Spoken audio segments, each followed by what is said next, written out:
Chapitre 9. Alinéa.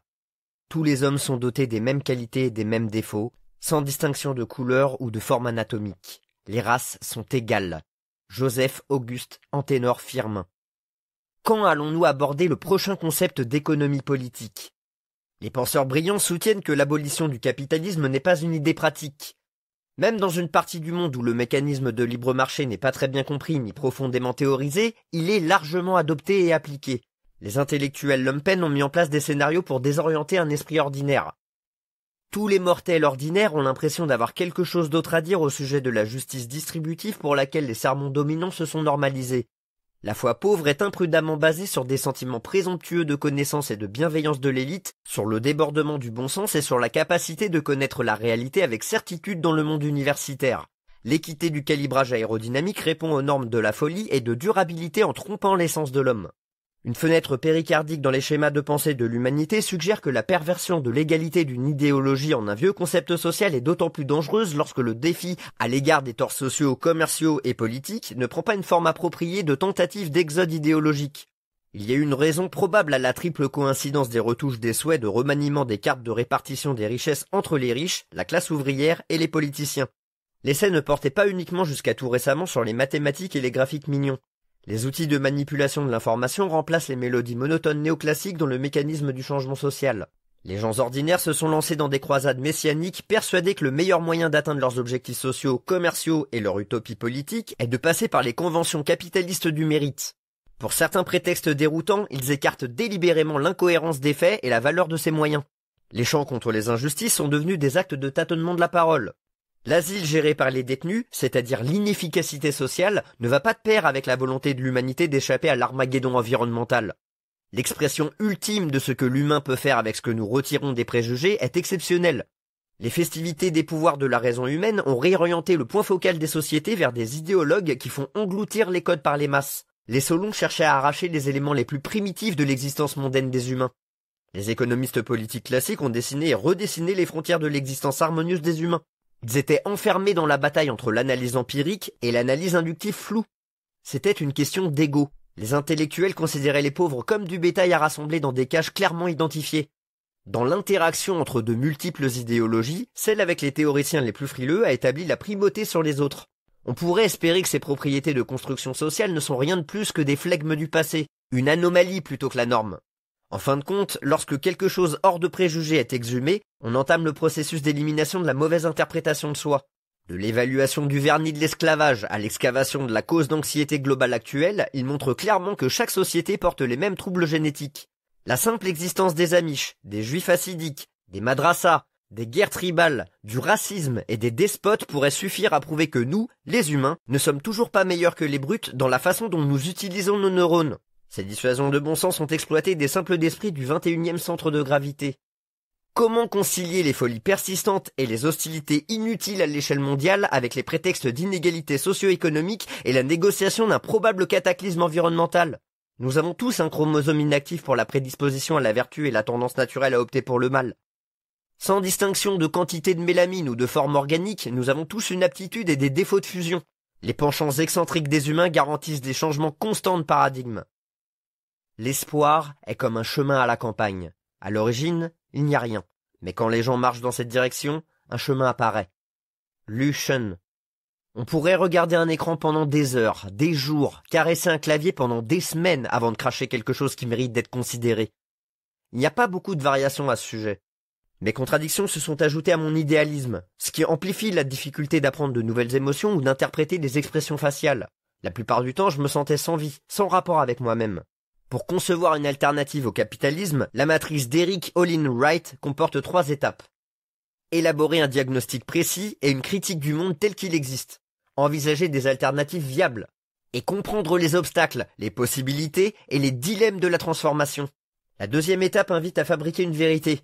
La 3e étape vise simplement à inciter les lecteurs à accorder plus de respect aux personnes qui font valoir des arguments valables contre la raison de vivre des financiers. Les principes de Wright sont portés de loin par les dissidents qui s'assoient sur leurs pieds.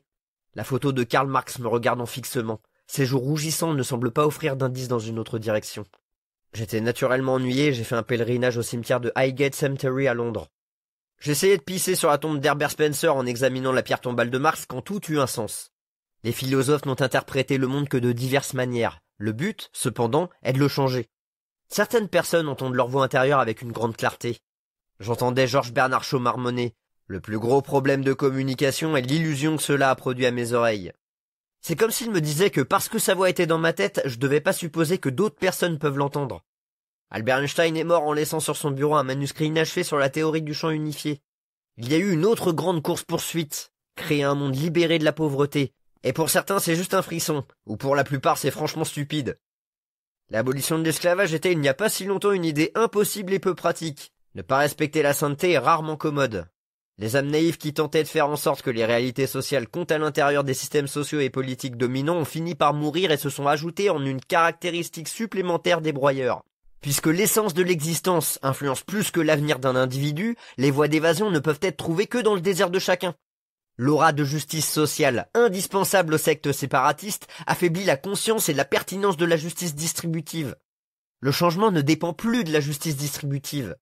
Les sages s'attendent à un changement d'attitude bourgeonnant, passant d'une attitude de ne pas travailler pour les gens à une attitude de travail avec les gens.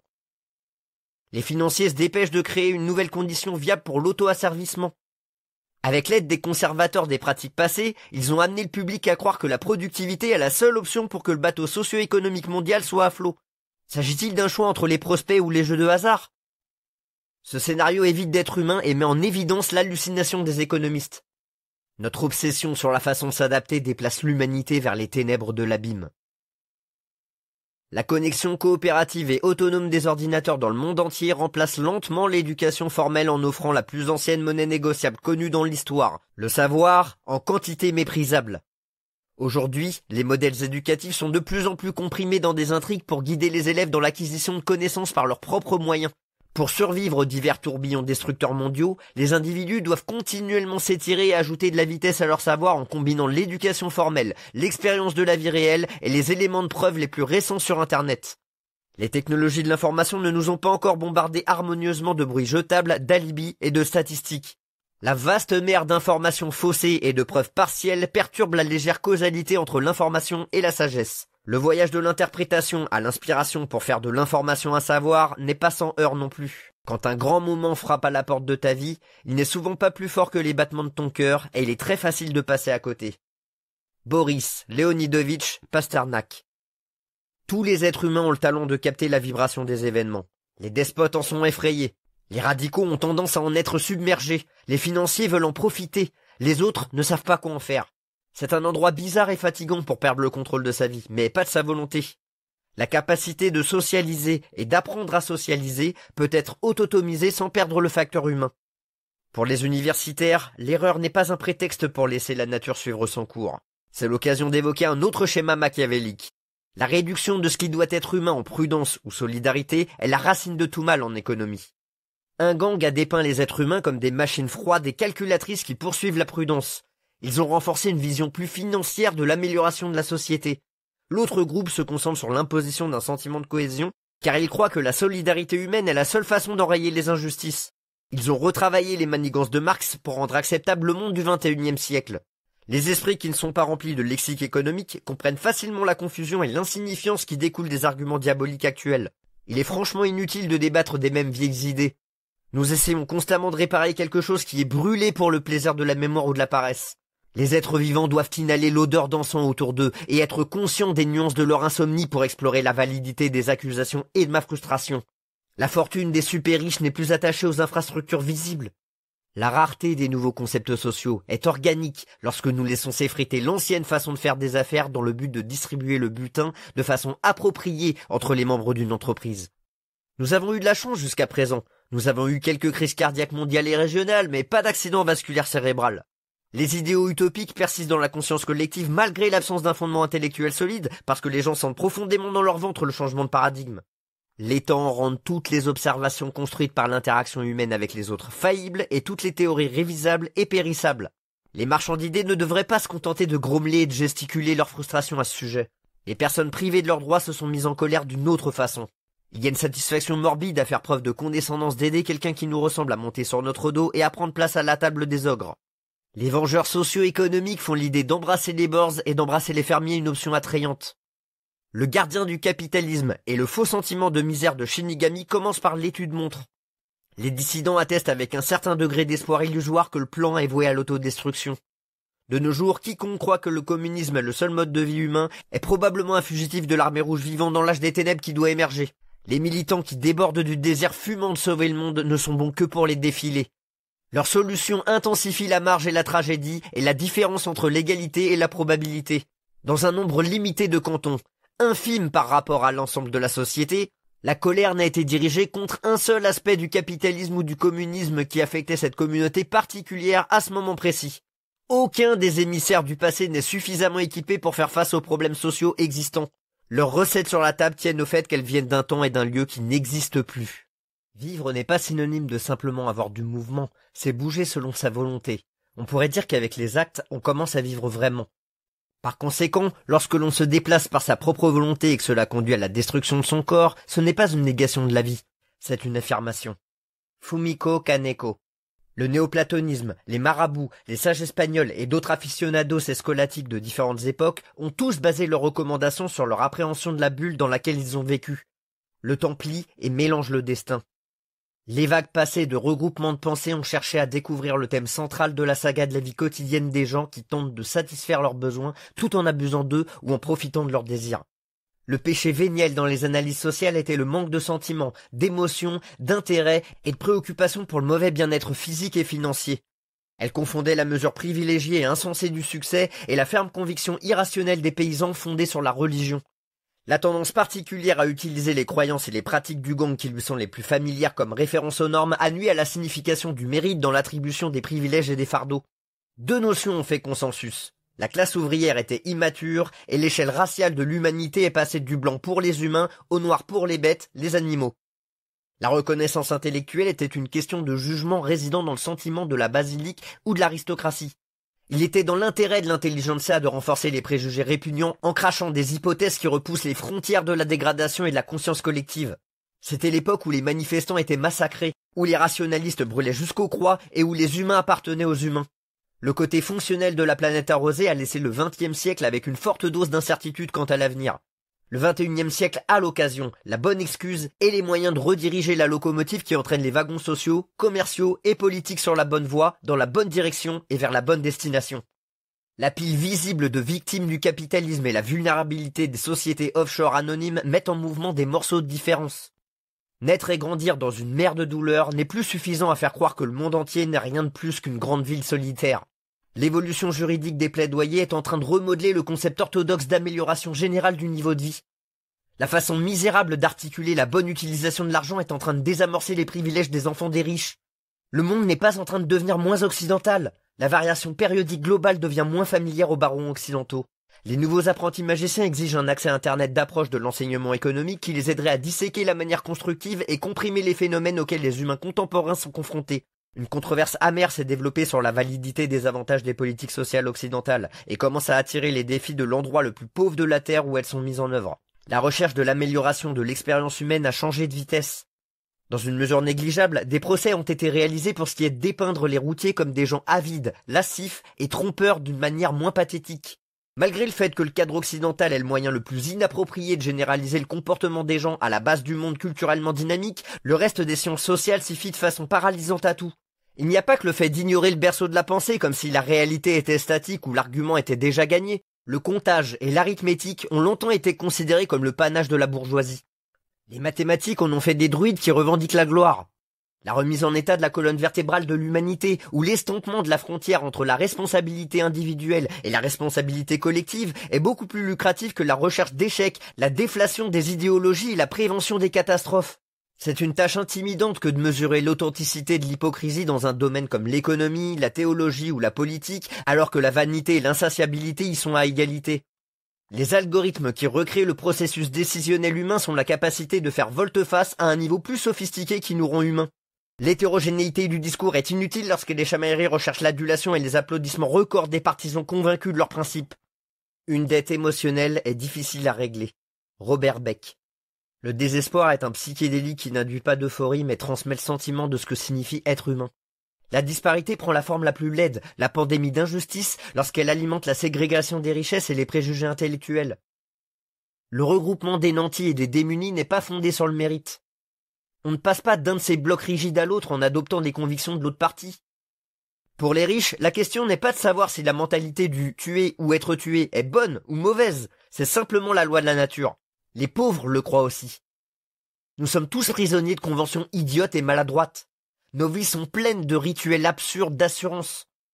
Le facteur déterminant dans la bulle du marché du logement en différents endroits et dans le temps, exposant le même optimisme stupide et désespéré a rempli les têtes des riches et des pauvres. Défier les normes avec arrogance, c'est ne nous priver que de la vérité.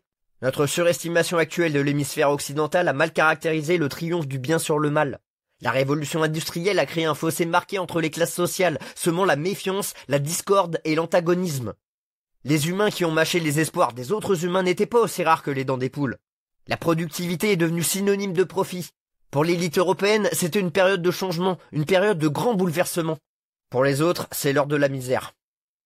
Les propriétaires des plantations recherchaient les garçons, les hommes et les femmes uniquement en fonction de leur talent. Pour les filles, la soumission de leur copulation au maître était un critère supplémentaire. Les fervents défenseurs du droit au droit d'agir, de parler ou de penser comme inhérent à tous les êtres humains n'ont pas libéré leurs esclaves. Leur compromis concilie la liberté et l'inévitabilité du mal dans leur colonie avec le principe d'expansion de la sphère d'influence. Au cours du XXe siècle, toutes les constructions sociales, commerciales, d'échanges et politiques ont subi plus que des rhinoplasties dans un effort désespéré pour échapper à leurs responsabilités. Pour la bonne raison, le capital restait la partie de la richesse qui était consacrée à l'obtention d'autres richesses, comme le disait Alfred Marshall. Les vues profanes de la classe ouvrière et les arrangements hiérarchiques entre le commerce et les acteurs du commerce sont restés les mêmes. En mettant les pauvres dans le même sac, les pays pauvres sur un même pied, toutes les machines de propagande ont été capables de peindre et de vendre des histoires de tragédie et de triomphe. La population commune s'est rendue à l'usine et a accompli un nombre limité de tâches. Pour leur contribution pathétique, ils ont reçu un minimum de moyens pour rester en vie jusqu'à ce que leur productivité kilométrique s'épuise. Après quoi, ils ont été renvoyés chez eux avec un bouquet de fleurs pour attendre la mort imminente. Le cycle a fait de la vie une mascarade inutile. Les alchimistes à la recherche d'or ont découvert beaucoup d'autres choses de plus grande valeur. Arthur Schopenhauer. Autrefois, des créatures minuscules et frêles étaient traînées et séquestrées pour être transformées en machines à tuer.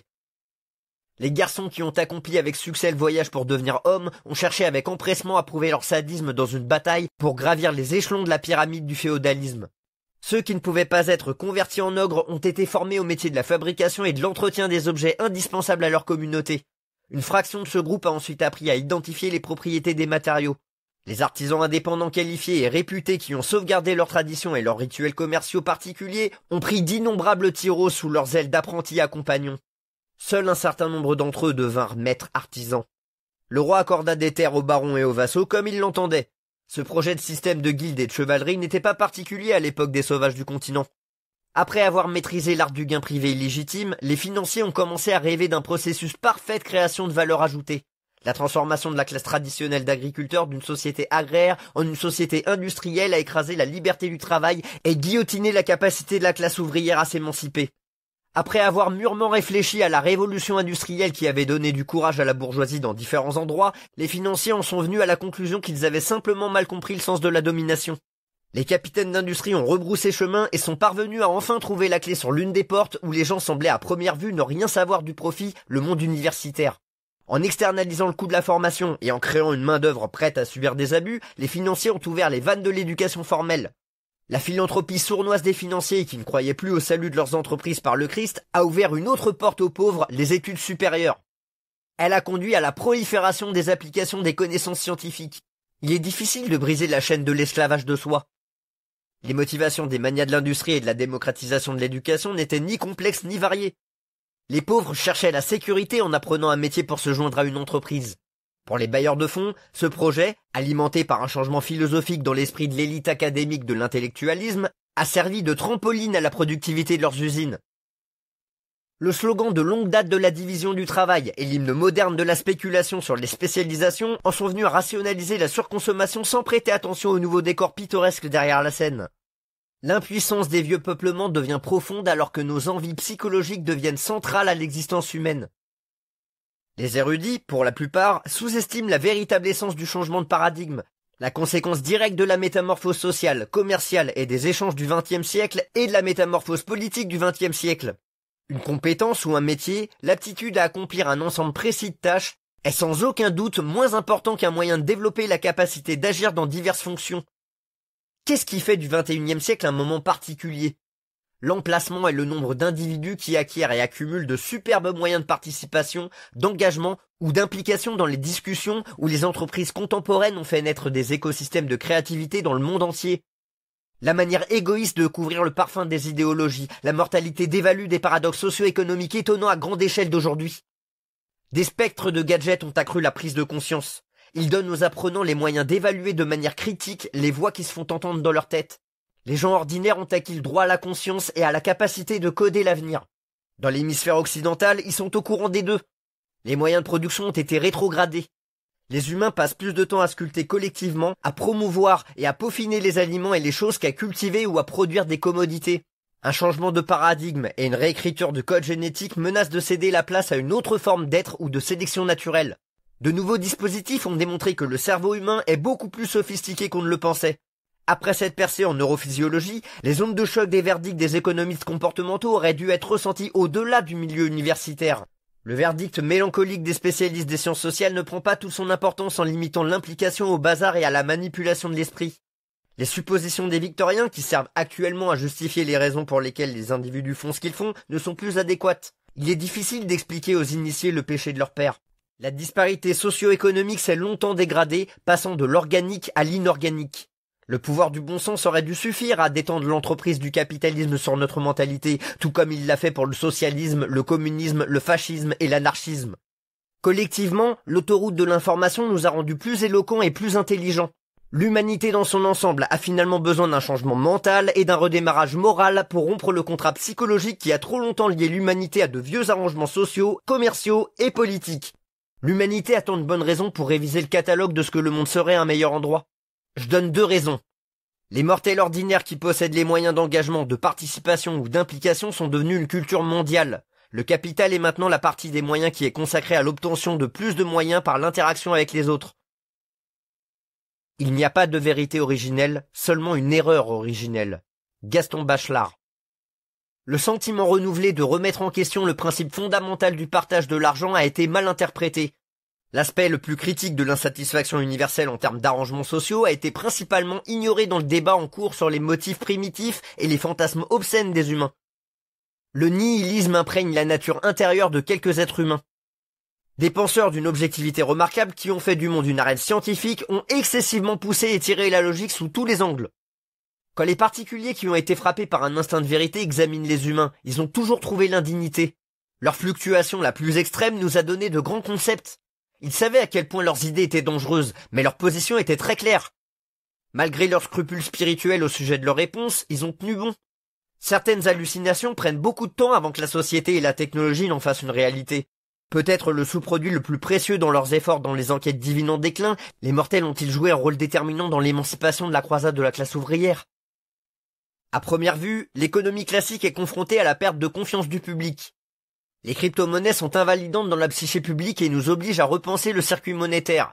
Le démembrement du commerce et les échanges commerciaux commencent à être imprégnés d'approches socialement inclusives. L'objectif est d'atteindre la stabilité financière nécessaire pour stimuler le cycle de la consommation.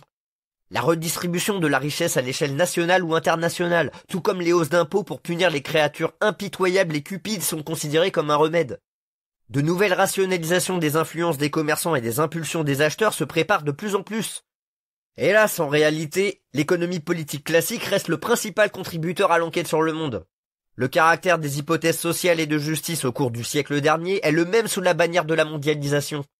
Les discours les plus admirés des deux côtés ne sont que des bruits. Sans enlever d'autres couches, nous aurions certainement mal identifié l'engouement pour la mécanisation du péché mortel.